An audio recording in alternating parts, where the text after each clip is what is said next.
नमस्कार। देवभूमि के दंगल में आप सभी का स्वागत है। मैं हूं आपके साथ गरिमा वाजपेयी। देवभूमि के दंगल में आज बात करते हैं नए साल की तैयारी को लेकर।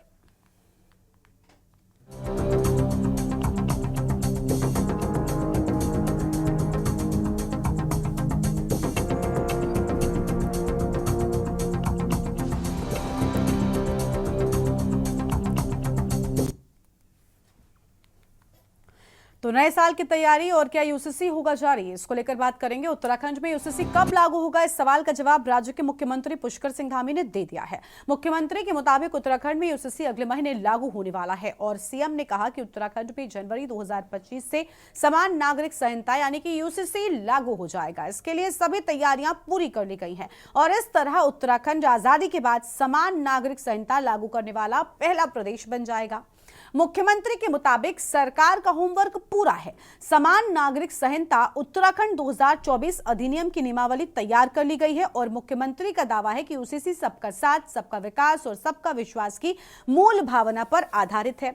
हालांकि विपक्ष मुख्यमंत्री के इस दावे को हवाई बता रहा है।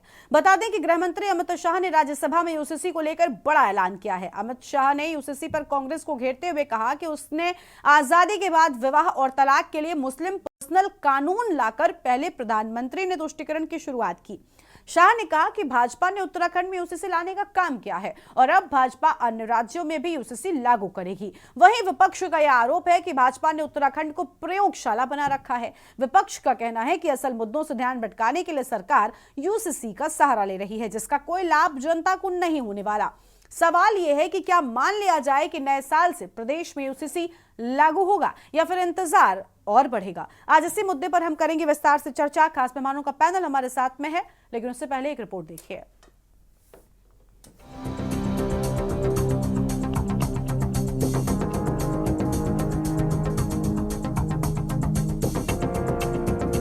उत्तराखंड में यूसीसी का इंतजार खत्म होने वाला है। नए साल में धामी सरकार राज्य में यूसीसी को लागू करेगी। खुद मुख्यमंत्री ने इस बात की घोषणा की है। मुख्यमंत्री के मुताबिक जनवरी 2025 से यूसीसी लागू होगा। इसके लिए सभी तैयारियां पूरी कर ली गई हैं। मुख्यमंत्री के मुताबिक समान नागरिक संहिता उत्तराखंड 2024 अधिनियम की नियमावली तैयार कर ली गई है। मुख्यमंत्री का दावा है कि यूसीसी सबका साथ, सबका विकास और सबका विश्वास की मूल भावना पर आधारित है। हालांकि विपक्ष मुख्यमंत्री के इस दावे को हवाई बता रहा है।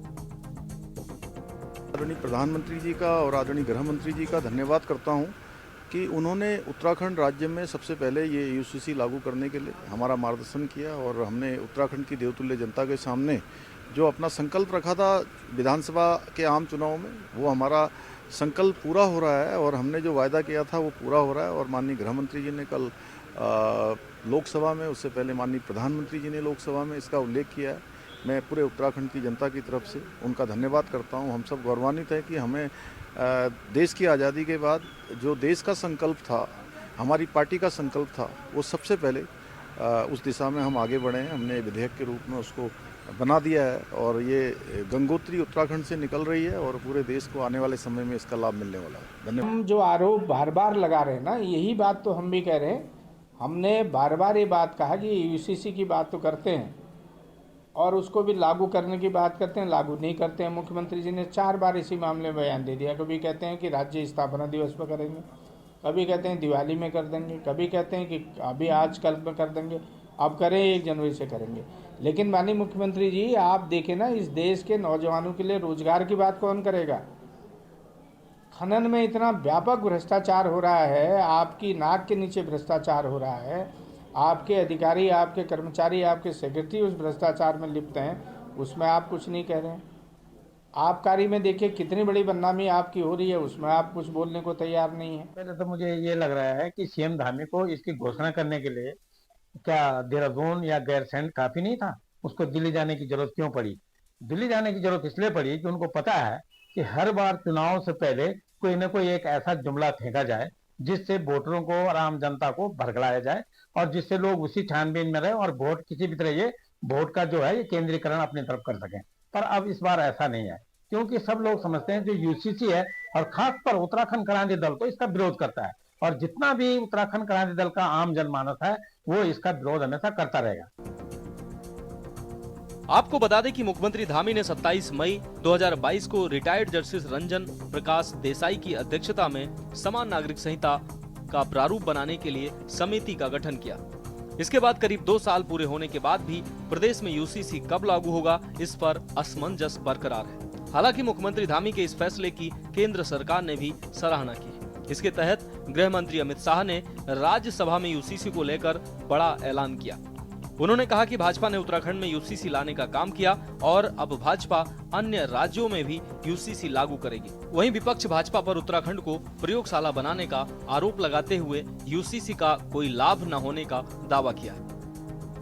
देखिए, माननीय मुख्यमंत्री जी ने भी कहा है कि 1 जनवरी से जो है यूसीसी जो है अपने उत्तराखंड में लागू करेंगे और माननीय मुख्यमंत्री जी के नेतृत्व में लगातार जो है यूसीसी के लिए जो है तमाम जो है लोगों की राय ली गई। लाखों लोगों ने जो है उसको अपनी राय भी दी है और सबकी सहमति से जो है हमारे उत्तराखंड में यूसीसी लागू होने जा रहा है। जनवरी 2025 में उत्तराखंड में ये इस तरह की घोषणाएं तो मुख्यमंत्री जी 36 बार पहले भी कर चुके हैं। उन्होंने कहा था कि राज्य स्थापना दिवस के दिन उत्तराखंड के लोगों को सौगात देंगे यूसीसी लागू करके, लेकिन वो भी भेड़िया आया, कहावत वहां पर चरितार्थ हो गई। अब वो बार बार अपनी टारगेट डेट बढ़ा रहे हैं। जैसे किसानों की आय दुगनी कब होगी उसकी टारगेट डेट बढ़ गई है। हवाई चप्पल वाला हवाई जहाज में कब यात्रा करेगा, और जो सांसदों ने गांव गोद लिए हैं उनका कायाकल्प कब होगा, और तो और 2 करोड़ नौकरियां सालाना युवाओं को कब मिलेगी।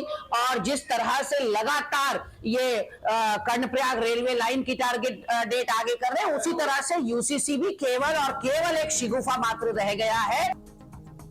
कुल मिलाकर राज्य में एक बार फिर यूसीसी को लेकर आरोप और प्रत्यारोप का दौर शुरू हो गया है। हालांकि इस बीच मुख्यमंत्री ने अगले महीने यूसीसी लागू होने का दावा कर इसके इंतजार को खत्म करने की बात कही है।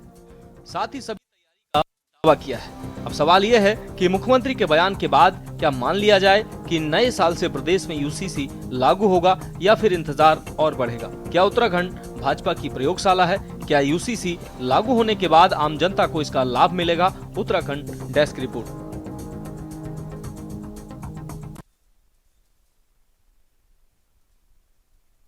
देवभूमि के दंगल में आज इसी मुद्दे पर करेंगे चर्चा। खास मेहमानों का पैनल हमारे साथ में है। हमारे साथ में अनूप पंत जी हैं, प्रवक्ता हैं भारतीय जनता पार्टी की ओर से। प्रमोद कपरवान साहब हमारे साथ में हैं, प्रदेश प्रवक्ता कांग्रेस पार्टी की ओर से। देवचंद उत्तराखंडी जी हमारे साथ में हैं, केंद्रीय प्रवक्ता हैं यूकेडी की ओर से।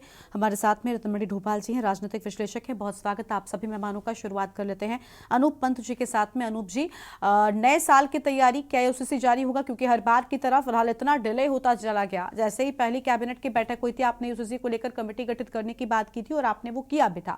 हमने देखा था कि यूसीसी को लेकर सरकार जो है वो सजग दिखाई दे रही थी, एक्टिव दिखाई दे रही थी, लेकिन धीरे धीरे कर चीजें ठंडे बस्ते में जाती गई। और अभी देखिए इतना वक्त बीत चुका है, लेकिन यूसीसी पर बात बहुत हुई। एक वक्त आया कि एकदम से ऐसा लगा कि मानो अब हो ही जाएगा, लेकिन फिर वो चीजें डिले होती गई। पहले ड्राफ्ट बनता रहा, उसके बाद कमेटी में चीजें बढ़ती रही और ज्यादा विचार विमर्श होता रहा। लेकिन अब एक बार फिर से वो कहते ना कि बस्ता खुल गया है। तो अब नए साल में क्या शुरू हो जाएगा? मुख्यमंत्री ने तो संकेत दे दिए हैं, या फिर इस बार भी सिर्फ और सिर्फ वो एक शिगुफा ही है? विपक्ष जो कह रहा है वो सही है? देखिए, विपक्ष को तो हमेशा से एक तरह से विरोध करना ही, ऐसा नहीं होता है। जब भी कोई नया कानून बनता है तो अच्छा तरीका तो यही होता है कि आप लोगों से राय लें, आप कैबिनेट बुलाएं, आप एक समिति बनाएं, फिर उस समिति से आप लोगों से राय लेते रहे और फिर उसके बाद देखें कि पब्लिक के क्या उसमें ओपिनियंस आ रहे हैं। इस तरीके के सारे ओपिनियंस आके उसके ऊपर टेस्टिंग हो जाना, उसके ऊपर सारी विचार विमर्श हो जाना, जो भी चेंजेस हैं वो चीजें हो जाना, और ये देखना कि क्या वो चेंजेस एक्चुअली रिक्वायर्ड है या नहीं है, कानून के दायरे में है या नहीं है। सारी चीजें होने के बाद में हम लोग अब पूर्णतः तैयार हैं यूसीसी को लागू करने के लिए। और जिस तरह से धामी जी ने बोल दिया है और साथ ही साथ में माननीय प्रधानमंत्री जी ने जो बोल दिया है, तो निश्चित ही अगले साल जो है आप देखेंगे कि यूसीसी जो समान कानून है, जिसकी जो आप बोले कि सुप्रीम कोर्ट के ऑर्डर के बाद में एक बहुत चर्चित ऑर्डर था, उसके बाद से सब लोग जो सो चुके थे, भारतीय जनता पार्टी पहली ऐसी पार्टी होगी और उत्तराखंड पहला ऐसा स्टेट होगा जिसमें कि यूसीसी लागू होगा। ठीक है, कांग्रेस पार्टी से प्रमोद कपरवान साहब हैं, स्वागत सर आपका। प्रमोद जी, क्या लग रहा है, बीजेपी ने इस बार वाकई यूसीसी लागू करने की सोच रखी है या फिर इस बार भी सिर्फ और सिर्फ लॉलीपॉप दिखाया जा रहा है। रह रहकर मुद्दे उत्तराखंड में बीजेपी की ओर से छेड़े जाते हैं। कभी अचानक से मूल निवास उठने लग जाता है, फिर अचानक से वापस से यूसीसी लौट आता है। बीच में एकदम शांत हो गया था ये यूसीसी वाला पूरा मामला, लेकिन अब फिर से मुख्यमंत्री ने संकेत दिए और उस पर चर्चा शुरू। देखिए गरिमा जी, मैं आपको बताना चाहता हूँ कि पहले उपचुनाव थे, राज्य में उपचुनाव थे, तो यूसीसी का मुद्दा बड़े जोर शोर से ऐसा लग रहा था कि कल ही ये जारी हो जाएगा। और चूंकि अब ऐसा लगता है कि नगर निगम और नगर जो है पालिकाओं के चुनाव, नगर पंचायतों के चुनाव अब फिर मुझे लगता है कि वो होने वाले हैं, तो इसलिए जो है मुख्यमंत्री जी, लोग ये ना पूछे कि भाई आपने कहा था कि आप जो है 2 करोड़ लोगों को रोजगार देंगे, लोग ये ना पूछे कि आपने कहा था कि भाई वो काला धन जो है वापस आएगा, आपने कहा था कि क्या कहते हैं महंगाई दर घटेगी, आप जो है मुख्यमंत्री जी को लोग ये ना पूछे कि उत्तराखंड में बेरोजगारों की एक लंबी लाइन है, मुख्यमंत्री जी को कोई ये ना पूछे कि आखिर उत्तराखंड में जो कानून व्यवस्था ध्वस्त है, तो मुख्यमंत्री जी ने यूसीसी का जो है, यूसीसी का फिर कहा है कि भाई ये जनवरी में हो जाएगा, और हो जाएगा तो बहुत अच्छा है। भाई यूसीसी का जो कानून है वो अगर जनवरी में मुख्यमंत्री जी उसको लेके आते हैं तो बहुत ही अच्छा है, पर लेकिन जिस तरह से 9 नवंबर उन्होंने कहा था, उससे पहले भी उन्होंने कहा, तो इस तरह से, और फिर कौन सा यूसीसी की आप बात कर रहे हैं, उसमें जो है क्या चक्रोता जो विधानसभा है, जो जनजातीय क्षेत्र है, वो यूसीसी से बाहर है, तो आखिर ये कैसा कानून जो है सरकार लाना चाह रही है जिसमें कुछ लोगों को उसमें रखा जा रहा है, तो उसमें रखा नहीं जा रहा है। तो मैं ये कहना चाहता हूँ कि मुख्यमंत्री जी, चूंकि इस प्रदेश की भारतीय जनता पार्टी ने 7 साल जो है सिर्फ और सिर्फ भाषणों में गंवा दी, भाषण सुना करके लोगों को भाषण सुना करके 5 किलो राशन दे करके लोगों का मुंह बंद करने का काम किया। अगर विपक्ष थोड़ा सा जो है धरने प्रदर्शन आंदोलन करता है तो उनको जो है तरह तरह से प्रताड़ित किया जा रहा है। आप देख रहे हैं इस प्रदेश की स्थिति। इसलिए जो है भारतीय जनता पार्टी और मुख्यमंत्री जी ये चाहते हैं कि लोग ये ना पूछे कि भाई जो है इस राज्य का नौजवान के हाथों को रोजगार कब मिलेगा, लोग ये ना पूछे कि राज्य में भ्रष्टाचार चरम सीमा पर है। मतलब आप बताएं कि जो है इससे ज्यादा विडंबना क्या होगी कि केदारनाथ से 205 केजी सोना चोरी हो जाता है। तो मैं समझता हूं कि ये जो मामले जो है, ये मुख्यमंत्री जी यदि अगर इसको जनवरी में कर देते हैं तो देखो इससे कोई बहुत बड़ी कोई बदलाव आने वाला नहीं है। मैं आपको बता देना चाहता हूं, यहाँ यूसीसी लाने से कोई ऐसा नहीं है कि कोई उत्तराखंड के अंदर बहुत बड़ी क्रांति आ जाएगी, बहुत बड़ा जो है कुछ हो जाएगा। लेकिन फिर भी यदि यूसीसी कानून अगर मुख्यमंत्री जी लाना चाहते तो 9 नवंबर पर भी ले आते तो तब भी कोई दिक्कत नहीं थी, और अगर जनवरी में भी ले आए तो तब उनका स्वागत है, वो लाए, उनका बनाया हुआ कानून है। अगर मैं तो ये कहता था कि हम तो कांग्रेस तो ये चाह रही थी कि प्रदेश के मुख्यमंत्री नौजवानों के रोजगार की बात करते, नौजवानों के रोजगार के लिए नई नई योजनाएं लाते तो ज्यादा अच्छा होता। जिस तरह से सरकार ने शीतकालीन यात्रा का शुभारंभ किया, अच्छा विजन था, अच्छा मिशन था, तो विपक्ष भी उसका बहुत अच्छे से स्वागत करता है। लेकिन ठीक है, आपने यूसीसी जो समान नागरिक संहिता का कानून आप लाए हैं, आप उसको भी अगर जनवरी में लागू कर दें तो चलो, हम तो ये कहेंगे कि भाई जो है बहुत अच्छा है कि आप, लेकिन आप करें तो सही, आप कुछ तो करें। जैसा भी कानून आप लाए हैं, उस कानून को आप लागू तो करें। कम से कम जो है आप जो है 1 साल से अपनी पीठ थपथपा रहे हैं कि भाई जो है केंद्र से लेके प्रदेश से लेके देश की संसद में भी जो है यही बात हो रही कि उत्तराखंड के मुख्यमंत्री जी ने ऐतिहासिक काम कर दिया। भाई वो उसमें ऐतिहासिक काम जैसा मुझे लगता है नहीं कि, लेकिन जो भी ऐतिहासिक आपने काम किया तो उसको लागू कर दीजिए। कौन आपको मना कर रहा है? आप उसको लागू कर दीजिए, हम तो यही कह रहे हैं मुख्यमंत्री जी से। और चूंकि मुख्यमंत्री जी बार बार उसकी जो है डेट बढ़ाते हैं, इसलिए जो है उनकी बातों पर विश्वास करना थोड़ा सा जो है, विश्वास करने में थोड़ा सा जो है ये लगता है कि मुख्यमंत्री जी कहीं जो है खाली जो है इसको आगे बढ़ाने के लिए एक बात कर रहे हैं। ठीक है, आपके पास में लौटेंगे। ठीक है सर। और मेहमान हमारे साथ में हैं देवचंद उत्तराखंडी जी हैं, केंद्रीय प्रवक्ता हैं उत्तराखंड क्रांति दल की ओर से। स्वागत सर आपका भी देवचंद जी। अभी प्रमोद जी कह रहे हैं कि मुख्यमंत्री खुद बार बार उस चीज़ को डिले करते जा रहे हैं, शायद यही वजह है कि सवाल उठ रहे हैं। लग रहा है कि ये गलती है और कहीं ना कहीं इसी वजह से अब विपक्ष जो है वो मुख्यमंत्री की बातों पर भी भरोसा नहीं कर रहा है, जबकि क्योंकि हर बार हम देखते हैं ना कि अब लगता है कि बस अभी 10 दिनों में ही लागू हो जाएगा। यूसीसी को लेकर न जाने कितनी चर्चाएं हमने की है कि अब बस लागू होने वाला है, सब कुछ हो गया, अचानक से चीजें ठंडे बस्ते में भी चली जाती हैं। तो क्या वाकई में उत्तराखंड को प्रयोगशाला बना कर रखा है बीजेपी ने? शुरुआत उत्तराखंड से ही क्यों? बिल्कुल गरिमा जी, बिल्कुल आपने मेरी बातों को, जो मैं कहना चाह रहा था, उन बातों का निचोड़ तो लगभग आपने बोल ही दिया। आपको पता है कि इन कई पिछली जो हमारी चर्चाएं हुई, जो डिबेट हुए हैं, उसमें हमने बीजेपी से जो उनके जो प्रवक्ता थे और माननीय मुख्यमंत्री थे, उनको माध्यम से उनसे यह जानना चाहता कि आप इस यूसीसी का हमको मेरिट डिमेरिट, लाभ और हानि के बारे में स्पष्ट टेबलेटेड फॉर्म में बताएं। हमको इतिहास की तरह ना बताएं, हमें इसको टेबलेटेड फॉर्म में बताएं, इसके फायदे ये हैं और इसके नुकसान ये हैं। अब आपको बता दें कि 7 नवंबर से लेकर 9 नवंबर तक हमारे स्वर्गीय त्रिवेंद्र सिंह पंवार जी, हमारे नेता, जिन्होंने 48 घंटे की उनका उपहास किया था, इस यूसीसी के कुछ प्रावधानों को नहीं लागू करने की वजह से, जब ये 9 नवंबर को लागू करने के लिए तुले हुए थे। और हमें मानना, उस टाइम हमने जो है माननीय जो राष्ट्रपति हैं, उनको भी हमने उनके माध्यम से ज्ञापन सौंपा था। लेकिन ये समझ में नहीं आ रहा है कि इस यूसीसी से फायदा कहाँ है और नुकसान क्या है। इसकी स्पष्ट कोई समझ जानकारी किसी को भी नहीं समझ में आ रही है। सिर्फ ये एक ऐसा जुमला है जहां पर किसी दो धर्म विशेष की बातों को भुना करके ये जो है वोट के टाइम में सामने आ जाते हैं। ये पिछले विधानसभा से लेकर, फिर लोकसभा से लेकर, फिर उपचुनावों से लेकर और अभी इस चुनाव में आ गई है बात यूसीसी।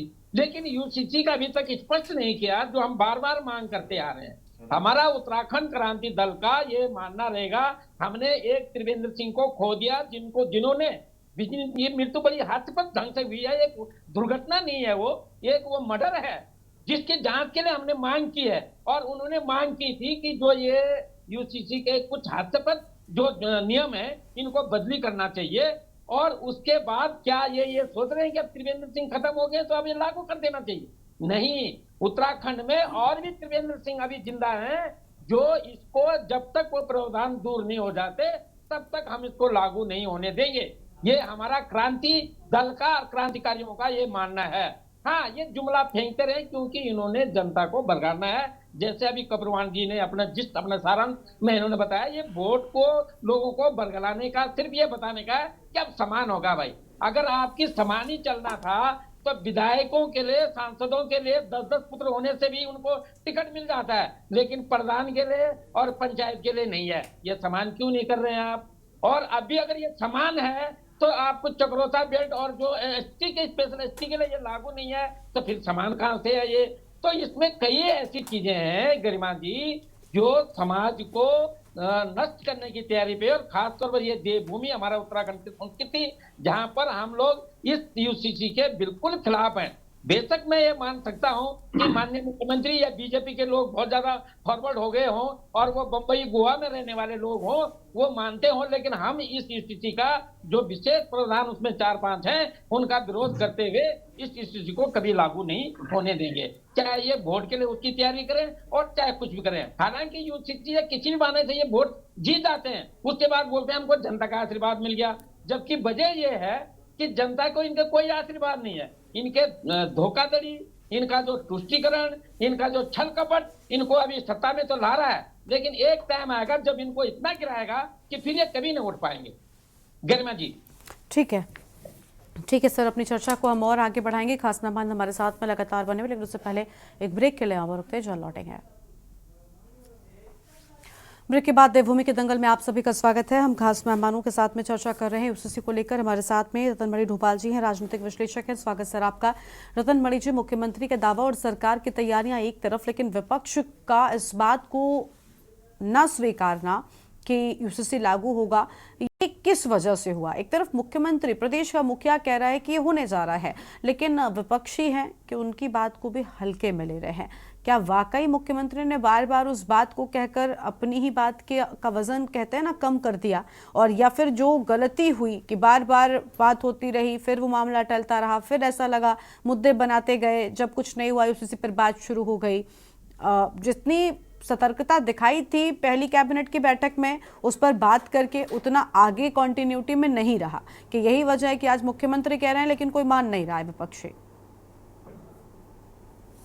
देखिए गरिमा जी, अब जैसे आपने कहा कि 2025 में, तो इससे 2025 की इतनी बुरी शुरुआत होगी तो ये तो मैं आपसे सुन रहा हूँ। मैं तो यूसीसी को यू छीची बोलता हूँ कि ये यू छीची है, यूसीसी नहीं है, यू छीची है। अब ये जितने जुमले थे इनके अब तक के वो पिट गए हैं। अब ना रोजगार की बात है ना उसकी बात है। हम कह रहे हैं कि शिक्षा व्यवस्था एक जैसी हो, चिकित्सा व्यवस्था एक जैसी हो, समान हो। अब ये क्या यूसीसी लागू होने से ये हो जाएगा? सबका एक जैसे शिक्षा मिल जाएगी, एक जैसे अस्पताल लोगों को मिल जाएंगे, या किसी को 5 स्टार मिलेंगे, किसी को 5 स्टार स्कूल मिलेंगे, हम लोगों को टाट पट्टी वाला भी नहीं मिलेगा, वो हमारे बंद हो रहे हैं। ये कुछ चीजें हैं, रोजगार का सवाल है हमारे। मैं तो ये सोच रहा था कि आप बात करते हैं, सरकार का ही आंकड़ा है कि हमारे 1726 गांव भुताह हो गए हैं। ये सरकार ही कह रही है, उसी के आंकड़े कह रहे हैं। तो अगर जब गांव भुताह हो रहे हैं तो यूसीसी का मतलब क्या है? तो यू छीची, मैं इसलिए यू छीची बोलता हूँ कि किस पर आप लागू करोगे ये। और ये आधा बहुत बड़ा हिस्सा आपने खुद छोड़ दिया, उससे बाहर कर दिया, जो हमारे जनजाति का उसका जो क्षेत्र है। तो आप लागू किस पे करना चाहते हैं ये भी स्पष्ट नहीं है। और मैं आपसे ये कह रहा हूं कि जो तमाम वर्ग जो छोड़ दिए गए हैं, उनका सवाल ये तो क्या कहते हैं, और जो महिलाओं का सबसे बड़ा, तो इसमें महिलाओं के साथ जो 2 दर्जे का जो व्यवहार अभी भी यार इससे और बढ़ जाने वाला है, उनके उत्तराधिकार का क्या होगा इसी में। और ये जो संविधान में जो वर्णित है, उसका जो नीति निर्देशक सिद्धांत है, तो उसका अनुच्छेद 44 में तो ये कहा गया है कि क्या इसमें कहते हैं, राज्य भारत के पूरे क्षेत्र में नागरिकों के लिए समान नागरिक संहिता को सुरक्षित करने का प्रयास करेगा। ठीक है। राज्यों में कौन करेगा? केंद्र सरकार करेगी। ये संविधान में लिखा हुआ है, ये तो पहले से है। तो इसमें क्या इन्होंने यूसीसी लाना है, यूसीसी लाना है? ये तो संवैधानिक व्यवस्था है। या अगर ये नहीं, और ये पूरे देश में होना है, कोई उत्तराखंड कोई देश तो नहीं है, ये भारत का एक राज्य है, छोटा सा राज्य है, थोड़ी सी आबादी का राज्य है। आप उसमें इस तरीके से प्रयोगशाला, आप ये क्या करेंगे? हर राज्यों में जाएंगे, वहां कहेंगे उत्तराखंड में ये कर दिया, तुम भी, आप भी प्रयोगशाला बनाओ, आप भी ये सब करो, इसी में लोगों को लड़ाते रहेंगे। क्या इससे रोजगार मिलने वाला है उत्तराखंड के लोगों को? मतलब आप जो ये कर रहे हैं, शिक्षा बेहतर होने वाली है इससे, अस्पताल हमारे बेहतर होने वाले हैं इससे, हमारे गांव में जो भुताह हो गए हैं वो आबाद होने वाले हैं। क्या क्या क्या होना क्या वाला है इसका? आप सरकार को साथ में ये भी बताना चाहिए ना कि ये इसको लागू करने से ये उत्तराखंड राज्य को ये फायदा होने वाला है। ठीक है, अभी जवाब लेते हैं। सिर्फ इस तरीके से लोगों को विभाजित करने का षड्यंत्र, और इसमें बहुत सारे हमारे अपने कानून है, उत्तराधिकार का कानून है, हिंदू विवाह मैरिज एक्ट, उसका क्या होगा? उसको भी आप बदलेंगे? ये इस तरीके से, ये जब आपके पास कुछ रहता नहीं है, कुछ करने के लिए नहीं रहता है, सवालों के जवाब नहीं रहते हैं, तब आप इस तरीके से कुछ चीजों को ले आते हैं और उसमें लोगों को बहस में लगा देते हैं। ये सारे अब हमें ये चर्चा करनी चाहिए थी। अब आप देखिए ना, ये आप संसद में तो कह रहे हैं one election one nation one election, और यहाँ कह रहे हैं यूसीसी ला रहे हैं हम। तो जब आप वन नेशन वन इलेक्शन कर रहे हैं तो फिर यूसीसी को क्यों ला रहे हो भाई? ये कहाँ हो रहा है? कोई अलग राष्ट्र बना रहे हो उत्तराखंड को कि उसमें आप वहाँ उसके नागरिकों के लिए अलग व्यवस्था करेंगे और देश में अलग व्यवस्था होगी? देश में तो समान नागरिकता की व्यवस्था है, पहले से संविधान में है। ठीक है। तो ये चीजें कुछ जो हमारे मूल सवाल हैं, जो हमारे रोजमर्रा के सवाल हैं, जो मरने जीने के सवाल हैं, जो रोजगार के सवाल हैं, जो बेकारी का सवाल है, ये सारे इन चीजों पर चर्चा ना हो और इसी में हम लोग लटके रहे हैं और लड़ते रहे तो इनको कोई दिक्कत नहीं होती सरकार को। सिर्फ एक मात्र इस प्रकार के जुमले ला रहे हैं 2025 में और इसी समय ये चुनाव के अभियान में ये हिस्सा रहेगा उनका किसी पर चुनाव करवा देंगे, लेकिन ये बहुत समय तक चलने वाले नहीं है। ठीक है, चलिए आपके पास में लौटेंगे। अनूप पंत जी, क्या फायदा होने वाला है, ये बड़ी बात है यूसीसी से। हालांकि यूसीसी को लेकर विपक्ष तो ये कह रहा था कि हम यूसीसी के खिलाफ नहीं हैं, लेकिन यूसीसी पर ही क्यों, जब तक चर्चा यूसीसी पर हो रही थी तब तक विपक्ष ने यही कहा। अभी फिलहाल फायदे आपको बताने होंगे, कई सारी कमियां भी निकलकर सामने आई थी यूसीसी को लेकर। ये बड़ी अच्छी बात है कि विपक्ष ने तो सबसे पहले कांग्रेस ने अभी ये बोल दिया है कि जो हम इसके खिलाफ नहीं है, आए तो वेलकम, ठीक है, अच्छी बात। और साथ में इन्होंने बोला कि इतनी देर क्यों लग रही है। देखिए, ना तो ये इमरजेंसी है कि रात में किसी ने सोचा, इंदिरा गांधी जी ने सोचा कि सरकार गिर रही है तो फटाक से इमरजेंसी जो है वो लगा, और ना ही ये धामी जी इंदिरा गांधी हैं कि मिजोरम अपने ही देश में बम गिरा दें, सोचा और बम गिरा। ऐसा नहीं है। कानून बन रहा है, कानून बनने में समय लगता है, जैसा मैंने पहले बताया, लगता है, लोगों से पूछा जाता है, ड्राफ्ट आगे दिया जाता है, ड्राफ्ट के ऊपर बातचीत होती है, फिर एक्सेप्शंस आते हैं। जो ये बोल रहे हैं ना कि अलग अलग राज्यों को, हमारे राज्य के ही एक चक्राता के तरफ के लोग या जौनसर भाबर में नहीं लगेगा, दीज आर कॉल्ड एक्सेप्शंस। हर कानून में होता है, कानून पढ़िए, उसमें समझ में आएगा आपको। फिर उसके बाद ये बोल रहे हैं कि जब भी हम इसके ऊपर आवाज उठाते हैं तो हमें प्रताड़ित किया जाता है। इमरजेंसी के समय में जितने भी बाकी के लोगों ने आवाज उठाई थी, उनके साथ आप क्या कर रहे थे? लोगों को जेलों में डाल रहे थे। यहाँ पे लोगों को जेलों में डाला गया है।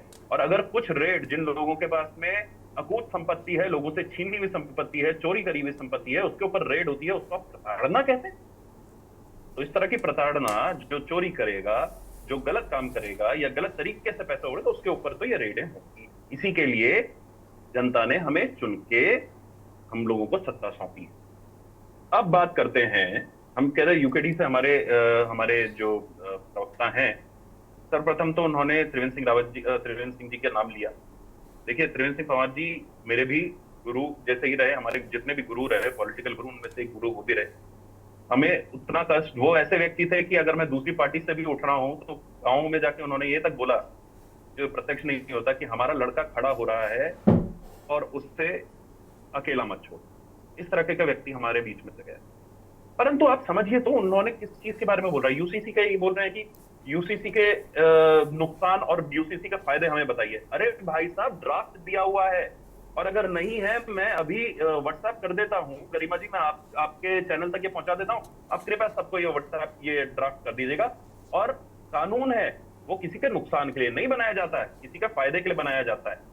आप लोगों ने कितनी चिट्ठियां जो है ये ड्राफ्ट कमेटी को दी, कितने आपने अपने बताया कि भाई ये सारे नुकसान है और उसके ऊपर क्या क्या चिट्ठी पत्री हुई? अगर होती तो अभी वो इस डिबेट में शामिल कर लेते कि भाई साहब हमने ये चिट्ठी दी थी और ये नुकसान है, इसके ऊपर इन लोगों की ये कार्यवाही आई। क्योंकि आपने कोई कार्यवाही नहीं करी। आपको पढ़ाने के लिए हम स्कूल नहीं खोल के बैठे हैं, लेकिन ड्राफ्ट आप सबको दिया है। हम लोगों ने स्वयं पढ़ा है भाई, हम स्वयं किताब खोल रहे हैं, पढ़ रहे हैं। कुछ लोग जो हमारे यहाँ नहीं पढ़ रहे उनको बोलते हैं पढ़ो।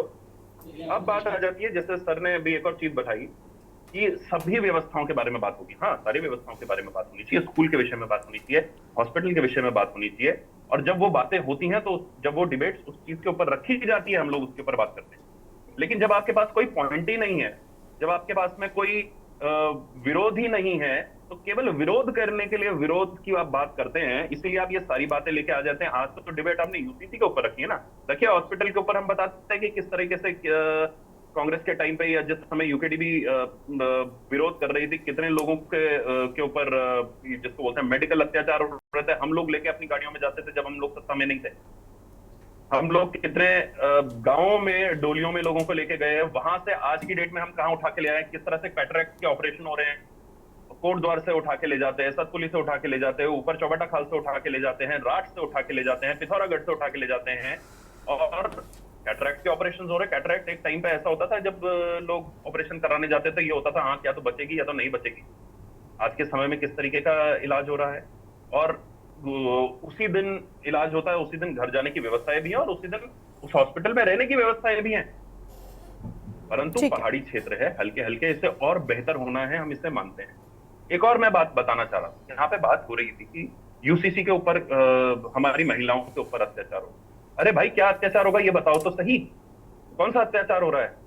यहाँ पे एक बहन हमारे यहाँ किसी और धर्म की आती है, उसको उसके पास में अधिकार नहीं है अगर कि उसका कहीं तलाक होता है, अगर उसके पास अधिकार नहीं है, वो अपने 2 बच्चे लेकर या 1 बच्चा लेकर जिंदगी भर चलती रहेगी, 5,000 रुपए उससे दे दिए जाएंगे कि भाई इसी जब निकाह हुआ था तो उस समय ये लिख दिया गया था।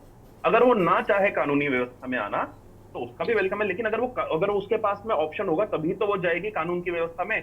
अब समझ लीजिए किसी हमारी बिटिया की शादी होती है, हमारे यहाँ कर्ता का एक योग होता है, हमारे यहाँ परिवार में जो बड़ा भाई होता है वो कर्ता हो शादी करता है बहनों की। ठीक है सर, आपके पास में लौटेंगे, आपको यहाँ पर रोक रहे हैं। आपस से अपनी चर्चा की हम शुरुआत करेंगे।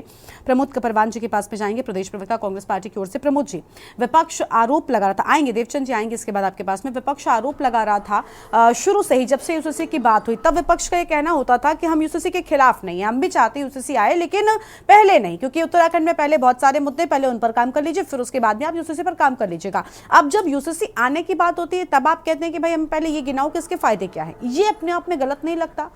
ये मौके के हिसाब से बात करना नहीं हो जाता? देखिए गरिमा जी, मैं आपसे ये कहना चाहता हूँ कि कोई सा जो कानून बनता है वो आम आदमी के लिए बनता है, उसमें आप और हम सब लोगों के लिए हमारा कानून बनेगा। अच्छी बात है हमारे लिए कोई अच्छा कानून बने, लेकिन उस कानून की जानकारी हर आदमी को मेरे ख्याल से होनी चाहिए। हमें पता लगना चाहिए कि हमारे लिए जो कानून बन रहा है उसके लिए, उससे हमारे फायदे क्या हैं, हमारे नुकसान क्या हैं। और हम तो ये कह रहे हैं कि आप चाहे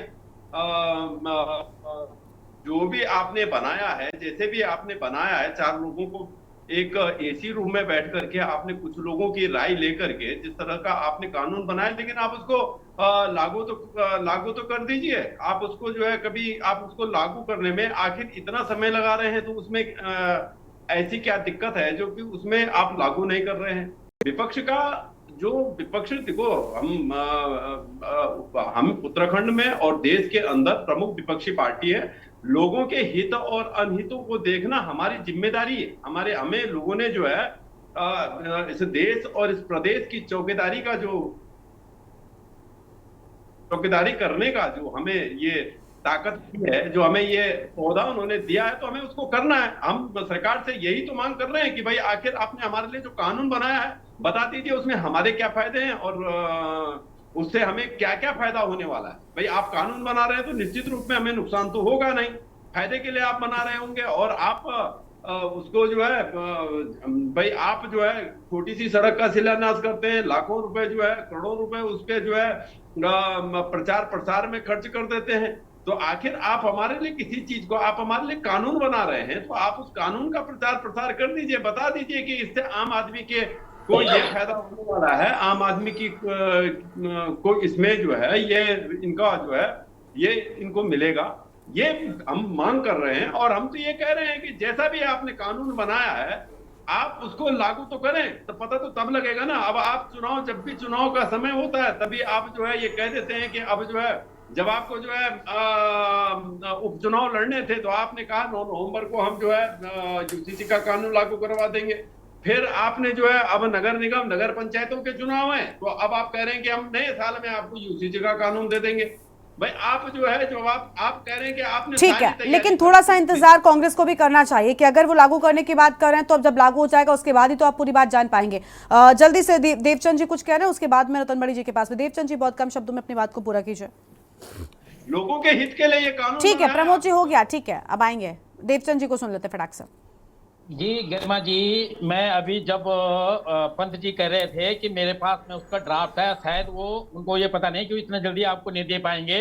वो ड्राफ्ट कम से कम 900 950 पेज का है, लेकिन मेरे पास जो मैं महामहिम राष्ट्रपति के लिए जो मैंने ज्ञापन दिया है जो हमारे पंत जी को नहीं पता है, क्योंकि मुख्यमंत्री सबको नहीं बताते ना वो बात, और वो हमने आगे भेजा, ये मेरे हाथ में पड़ा हुआ है। हमारा ऑब्जेक्शन किस बात पे है कि हम मांग रहे हैं भू कानून और मूल निवास। जो मूल निवास पर भू कानून भी आधारित आ जाता है, और जब मूल निवास हम मांग रहे हैं और तुम हमको दे रहे हो यूसीसी, तो ये विरोधाभास है। ये समझाने की हमने कोशिश की थी।